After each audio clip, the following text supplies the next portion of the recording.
Hello! Début de démo de la nouveauté concernant l'éditeur de code. L'idée étant de remplacer l'éditeur actuel pour un tas de bonnes raisons. Le premier, c'est que c'est moi qui l'ai développé, donc même si j'en suis très fier, c'est de la maintenance supplémentaire en termes de fonctionnalité. Pour l'instant, c'est limité, limitant, et ça me demande du temps. C'est pas forcément ce sur quoi j'ai envie de me concentrer aujourd'hui. J'ai plutôt envie de produire de la valeur et du contenu de qualité. C'est pour ça que je suis parti sur un autre format qui pour l'instant est disponible uniquement dans la partie bac à sable.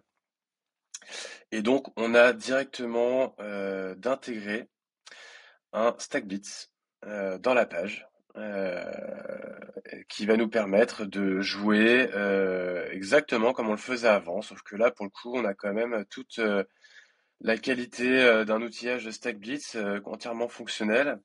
On a tout intégré directement avec la preview, le terminal, le code, la navigation de fichiers, on peut rechercher, etc., etc.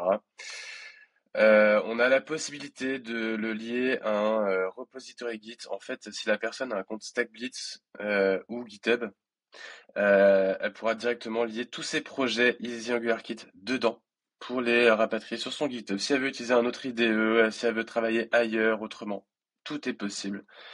Ça ouvre beaucoup, beaucoup, beaucoup de possibilités. Donc c'est moi qui définis les projets sources qu'il faut après forker pour les réutiliser dans Easy AngularKit.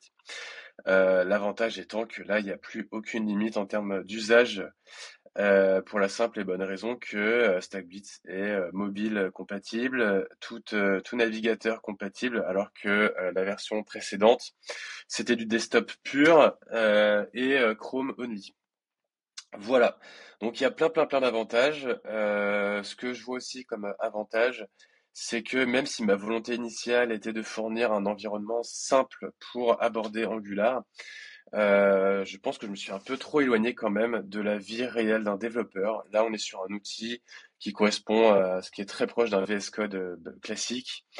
C'est presque le quotidien d'un développeur finalement déjà. Donc quelque part, c'est aussi les aider à mettre un pied dedans. Et pour les personnes plus expérimentées, ils sont sur un format qu'ils connaissent déjà.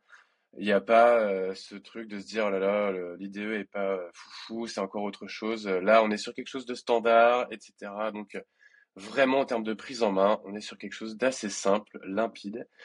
Et ça me convient très bien. Donc, pour l'instant, là, c'est en place sur le bac à sable. Et au fil de l'eau, je le mettrai en place sur toutes les leçons.